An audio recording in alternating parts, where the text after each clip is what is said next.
7 మంది లెబనీస్ పౌరులు మృతి చెందారు. హెజ్బొల్లా ఇంటెలిజెన్స్ హెడ్ క్వార్టర్స్ పైన కూడా ఇజ్రాయెల్ దాడి చేసింది. ఈ దాడిలో హెజ్బొల్లాకి కాబోయే చీఫ్ హమేష్ సఫీద్దీన్ మృతి చెందారు. లెబనాన్ చుట్టూ మోహరించాయి ఇజ్రాయెల్ బలగాలు పూర్తిగా కూడా. మరోవైపు ఇరాన్ పైన ప్రతీకార దాడులకు సిద్ధమవుతోంది ఇజ్రాయెల్. ఇక ఇజ్రాయెల్ ప్రతి దాడి దారుణంగా ఉండే అవకాశం ఉందంటున్నారు అంతర్జాతీయ నిపుణులు.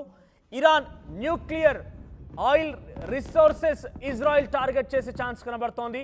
ఏకంగా ఇరాన్ న్యూక్లియర్ అంటే అది పెను విషాదం నింపే అవకాశం. ఎందుకంటే ఇరాన్ ఏ ప్రధానమైనటువంటి అలా ఒక బలంతో ముందుకు వెళ్తుందో ఆ బలాన్ని ఢీకొట్టే ప్రయత్నం ఇజ్రాయెల్ చేసే ఛాన్స్ ఉంది. ఆ బలాన్ని పూర్తిగా కూడా ధ్వంసం చేసే ఛాన్స్ ఉన్నట్టుగా అంతర్జాతీయంగా నిపుణులు చెప్తున్నారు. ఇక ఇదే జరిగితే పరిస్థితి తీవ్రంగా ఉండే అవకాశం ఉంది ఆందోళన చెందుతున్నారు. ఒకవైపు హెజ్బొల్లాకు సంబంధించినటువంటి కాబోయే చీఫ్ ఇప్పటికే నస్రల్లాని అంతమొందించడం మనం చూసాం. ఆ తర్వాత కాబోయేటువంటి చీఫ్ హమేష్ పైన కూడా దాడి చేయడం ఆయన్ని పూర్తిగా చంపేయడం లాంటి చూసాం. ఇక తాజాగా లెబనాన్పై బాంబుల వర్షం కురిపించింది ఇజ్రాయెల్. తెల్లవారుజాము నుంచి కూడా బీరూట్ సిటీతో పాటుగా ఎయిర్పోర్ట్ టార్గెట్గా అక్కడ దాడులు కొనసాగాయి. సుమారుగా 37 మంది లెబనీస్ పౌరులు మృతి చెందారు.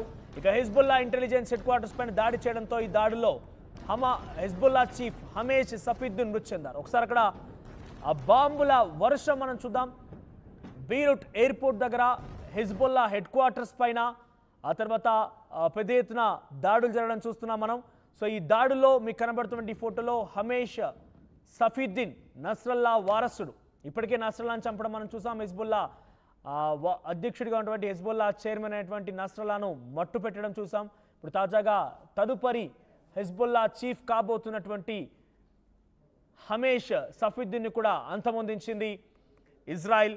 ఇక ఇజ్రాయెల్ లెబనాన్పై బాంబుల వర్షం కురిపించడంతో 37 మంది మృతి చెందినట్టుగా తెలుస్తోంది. ఇప్పటివరకు ఈ దాడుల్లో 37 మంది లెబనీస్ పౌరులు మృతి చెందారు. సో దానికి సంబంధించి ఒకసారి దృశ్యాలు చూసే ప్రయత్నం చేద్దాం.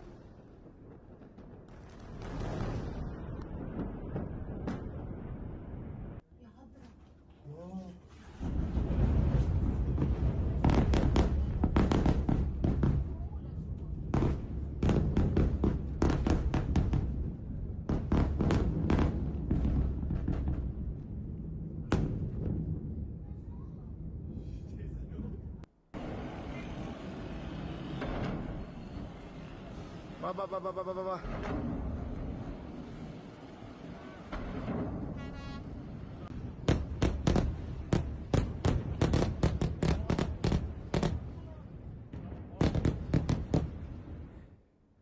రైట్, వరుసగా భీకర దాడులు కొనసాగుతున్నాయి. మొదట ఇజ్రాయెల్ తన వార్ని ప్రకటించేసి అటు లెబనాన్, సిరియా, గాజా స్ట్రిప్ పైన మొదలైనప్పటి నుంచి మొదలుకుంటే సుమారుగా 6-7 నెలలు కావస్తోంది. ఇదే భీకర దాడులు కొనసాగుతున్నాయి. మొన్నటికి మొన్న అప్పటి వరకు కాస్త నివురు కప్పిన నిప్పులాగా చూసినటువంటి ఇరాన్ ఒక్కసారిగా ఇజ్రాయెల్పై దాడి చేసింది. సుమారుగా సెకండ్కి 2 బాంబుల చొప్పున కొన్ని 10ల సంఖ్యలో 100ల సంఖ్యలోనే బాంబులు ప్రయోగించింది ఇజ్రాయెల్ పైన. ఈ నేపథ్యంలో ఇజ్రాయెల్ తన ఐరన్ డోమ్ సహాయంతో, అంటే పైన శాటిలైట్ సహాయంతో ఒక అంతరిక్షం ఆకాశంలో పూర్తిగా ఒక ఐరన్ డోమ్ నిర్మించుకొని ఉంది. అంటే ఏదైనా ఒక బాంబు కనుక పడ్డా, లేదంటే క్షిపణులు కనుక దాడి చేసినా కూడా, వాటి నుంచి శాటిలైట్ కనుక దాడి చేసినా కూడా కొంత వాటి నుంచి రక్షించుకునేందుకు ఐరన్ డోమ్ని ఏర్పాటు చేశారు. అయితే ఇరాన్ దాడి చేయడంతో ఇరాన్ గతంలోనే హెజ్బొల్లా తన ప్రతీకార దాడిని ఇజ్రాయెల్పై చూపించిన నేపథ్యంలోనే ఇజ్రాయెల్ ప్రస్తుతానికి హెజ్బొల్లాపై దాడి చేసింది, లెబనాన్పై దాడి చేసింది, బీరూట్ దగ్గర దాడి చేసింది, ఆ తర్వాత లెబనాన్ ఎయిర్పోర్ట్ కూడా దాడి చేసింది. నిన్న జరిగిన ఈ దాడిలో సుమారుగా 37 మంది మృతి చెందారు. ఇక రేపో మాపో ఎప్పుడు ఏ క్షణమైనా కూడా ఇరాన్ పైన ఇజ్రాయెల్ విరుచుకుపడే అవకాశం కనబడుతోంది. అయితే ఇజ్రాయెల్ టార్గెట్ పూర్తిగా కూడా ఇరాన్ న్యూక్లియర్ ఆయిల్ సంబంధించినటువంటి ఆ పరిశ్రమలే టార్గెట్గా ముందుకు వెళ్తోంది. న్యూక్లియర్ స్థలాల్లో కనుక ఈ ఇజ్రాయెల్ కనుక టార్గెట్ చేసి ఇరాన్పై కనుక దాడులు చేస్తే ఆ రియాక్షన్ వేరే రకంగా ఉంటుంది, ఆ తీవ్రత వేరే రకంగా ఉండబోతోంది. పెద్ద ఎత్తున ఒక్కసారిగా విధ్వంసమయ్యే అవకాశం ఉంది. ఎందుకంటే ఇటు ఇజ్రాయెల్ దగ్గర అదే స్థాయిలో టెక్నాలజీ ఉంది, పైపెచ్చు అమెరికా కూడా సంపూర్ణమైనటువంటి ప్రత్యక్ష వారి యొక్క హెల్ప్ని కూడా చేస్తోంది, ప్రత్యక్షంగా పూర్తి సహకారం అందిస్తోంది. ఈ నేపథ్యంలో ఇజ్రాయెల్ కనుక తన బలాబలను కూడగట్టుకొని ఇరాన్పై కనుక దాడి చేస్తే ఆ తీవ్రత మరో రకంగా ఉండే అవకాశం ఉంది. సో నిన్న జరిగిన దాడులకు గాను లెబనీస్ సంబంధించిన 37 మంది లెబనీస్ మరణించారు. లెబనాన్పై దాడి జరిగింది. మరోవైపు చాలా కీలకం హెజ్బొల్లా తదుపరి చీఫ్ కాబోతున్నటువంటి హమేష్ సఫీదున్పై కూడా దాడి చేసి హెజ్బొల్లా హెడ్ క్వార్టర్స్పై దాడి చేసి ఆ చీఫ్ని కూడా అంతమొందించింది. పూర్తిగా బాధ్యతలు చేపట్టి యాక్షన్ ప్లాన్లోకి రాకమునిపే ఆ చీఫ్ని కూడా అంతమొందించింది ఇజ్రాయెల్.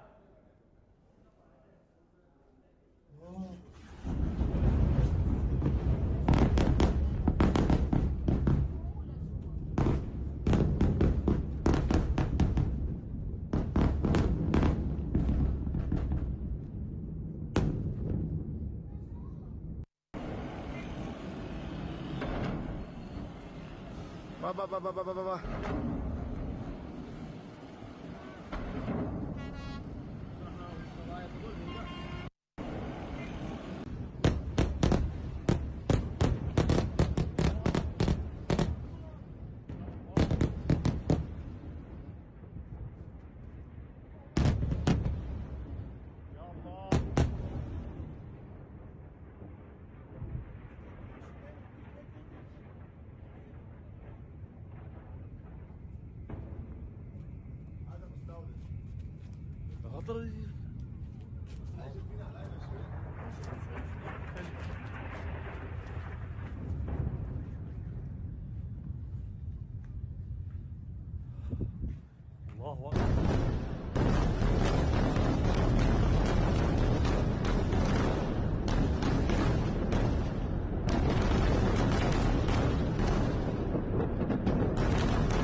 పెద్ద షాపింగ్ ప్రపంచం సిఎంఆర్ షాపింగ్ మాల్ మన అనంతపురంలో పాయల్ రాజ్పుత్ మరియు నభా నటేష్ గారిచే అక్టోబర్ 4న గొప్ప ప్రారంభం.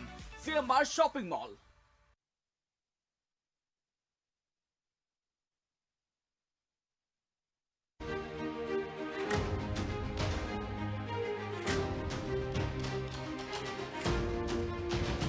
పశ్చిమాసియాలో హైటెన్షన్ కొనసాగుతూనే ఉంది. లెబనాన్ పైన బాంబుల వర్షం కురిపించింది ఇజ్రాయెల్. తెల్లవారుజామున బీరుట్ సిటీతో పాటుగా ఎయిర్పోర్ట్ టార్గెట్గా ఈ దాడులు కొనసాగాయి. ఈ దాడుల్లో 37 మంది లెబనీస్ పౌరులు మృతి చెందారు. హెజ్బొల్లా ఇంటెలిజెన్స్ హెడ్ క్వార్టర్స్ పైన కూడా ఇజ్రాయెల్ దాడి చేసింది. ఈ దాడిలో హెజ్బొల్లాకి కాబోయే చీఫ్ హమేష్ సఫీదున్ మృతి చెందారు. లెబనాన్ చుట్టూ మోహరించాయి ఇజ్రాయెల్ బలగాలు పూర్తిగా కూడా. మరోవైపు ఇరాన్ పైన ప్రతీకార దాడులకు సిద్ధమవుతోంది ఇజ్రాయెల్. ఇక ఇజ్రాయెల్ ప్రతి దాడి దారుణంగా ఉండే అవకాశం ఉందంటున్నారు అంతర్జాతీయ నిపుణులు. Iran nuclear oil resources Israel target చేసే ఛాన్స్ కనబడుతోంది. ఏకంగా ఇరాన్ న్యూక్లియర్ అంటే అది పెను విషాదం నింపే అవకాశం. ఎందుకంటే ఇరాన్ ఏ ప్రధానమైనటువంటి అలా ఒక బలంతో ముందుకు వెళ్తుందో ఆ బలాన్ని ఢీకొట్టే ప్రయత్నం ఇజ్రాయెల్ చేసే ఛాన్స్ ఉంది. ఆ బలాన్ని పూర్తిగా కూడా ధ్వంసం చేసే ఛాన్స్ ఉన్నట్టుగా అంతర్జాతీయంగా నిపుణులు చెప్తున్నారు. ఇక ఇదే జరిగితే పరిస్థితి తీవ్రంగా ఉండే అవకాశం ఉంది ఆందోళన చెందుతున్నారు. ఒకవైపు హెజ్బొల్లాకు సంబంధించినటువంటి కాబోయే చీఫ్ ఇప్పటికే